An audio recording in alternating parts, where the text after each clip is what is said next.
I haven't done a video in a really long time, so I've been urged by the universe to start my spiritual-based practice again online.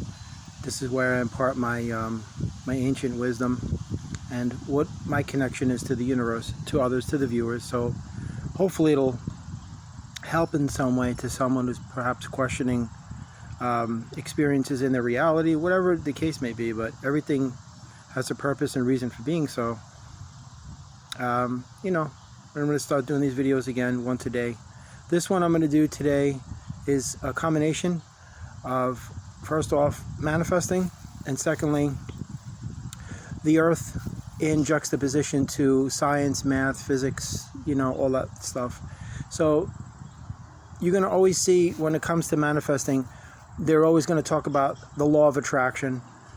It's just nonsense. It's all nonsense. It's just to get you to buy books and fill seats at seminars and programs and all. That's all it's about. There is no secret to manifesting. It's very simple.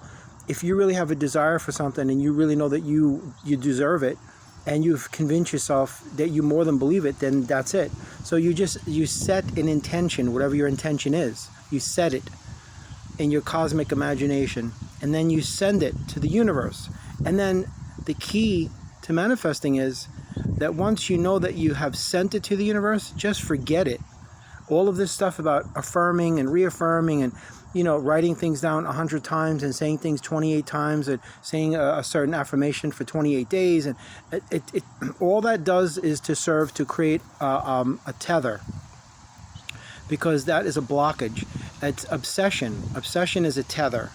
It's like that kid, the little kid in the back seat going, "Are we there yet? Are we there yet? Are we there yet? Are we there?" You know, you're questioning the universe by continually having to say the same thing over and over again. It's almost as if you're making out God to be like an idiot or something. I have to keep saying this to you so you understand it. It doesn't work like that.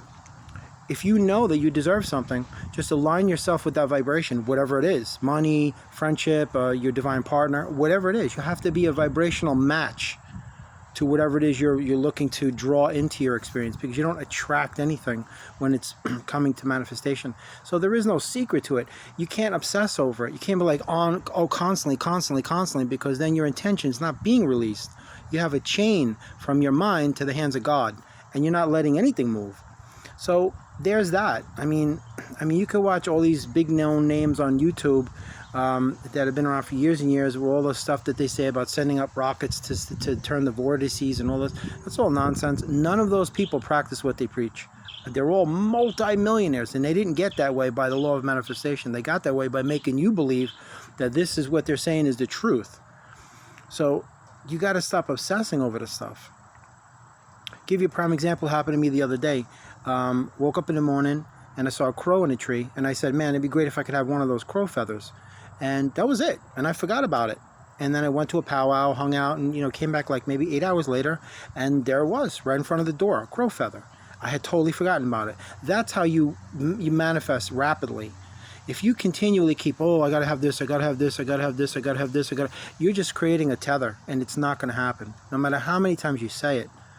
And the key to manifestation, you have to understand the universe has already done 50% of the work in the metaphysical.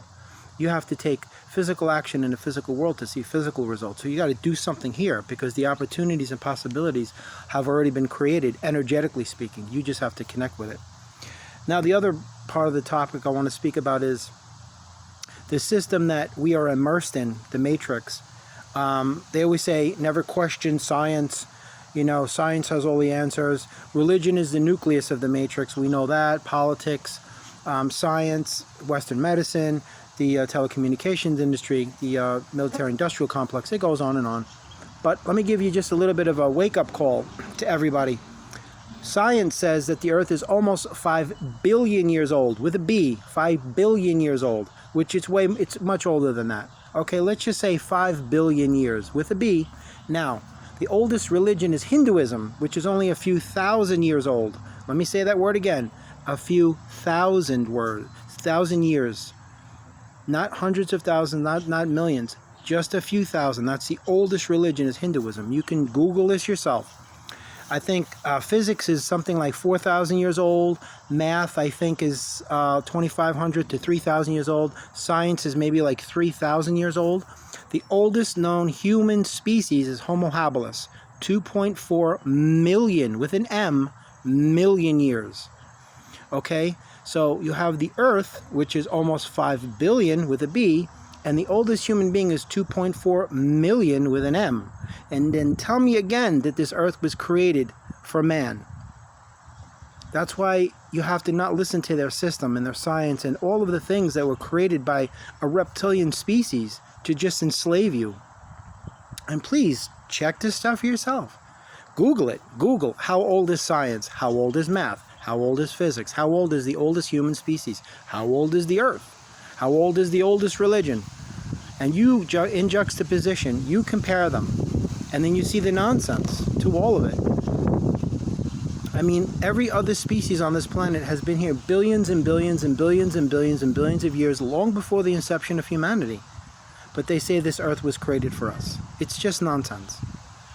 The Bible was written by God. No, the Bible was not written by God. There's no Bible that was written by anything other than men who wanted to control people's minds, because tens of thousands of years ago, they knew that they had an opportunity to capitalize on people, because people can't think for themselves. So the oldest religion, Hinduism, is a few thousand. So they started to write in their scriptures, in their texts, in their scribes, their Torah, their Quran, their Bibles. You know, and that is how you manipulate and control the populations back then. Now they do it with modern technology. Cell phones, laptops, televisions, you know, all the same stuff. These are all portals, by the way. When you're holding your cell phone, you're actually holding a doorway to whatever energy is streaming through there. But just use your common sense. I'm going to give you a little bit of an example of what I'm talking about science. Science goes into great detail because they have this superfluous, convoluted nomenclature that is there for a reason, because so you and I don't understand it. But just to give you a quick idea about science, they go into great detail, explicit detail. As a matter of fact, they give you diagrams, depictions, and drawings of these exploded views of what an atom looks like. The proton, the neutron, the electrons, the nucleus, all of this stuff. Yet, to date, science does not possess the technological capability to even see an atom, but yet they're showing you what one looks like. So, it's just a wake-up call. You don't get your answers from man with regards to anything to do with the universe. You look inside yourself. Whatever your truth is, that is your truth. So I just wanted to put that out there today, and just to also let you know that you are an amazing, luminous element of the cosmos. But you just have to realize that for yourself. You have to get to that part, because this system has conditioned you to believe that you're just a cog in a machine. That's why they say there is no I in team, because that I stands for individual. And they want to erase your individuality in order to get you to assimilate to a mass collective unconsciousness of just nameless, faceless numbers that are just aimlessly drifting in their system. So you have to break away from that by realizing you have to be yourself. In order to do that, you have to be true to yourself. That everything you've been taught and told is a lie. So just find within yourself what you feel to be your truth, and then you own that. You know, get curious as to who and what you are, and own it, and then forget about what people think. Never care more about what someone thinks about you than what you think about yourself, because then you're surrendering everything to a stranger who you've given the power to hurt you or heal you. And how many of them actually are going to heal you? They're always going to use it against you to activate some sort of emotional trigger to set you off and to lower your vibration. And next thing you know, you're right there with them, bantering and bickering and going back and forth. And you've absolutely just decimated your high vibration. But anyway, peace, love, light, and happiness, man. Health, wealth, prosperity, abundance, and peace to you and your family always. God bless.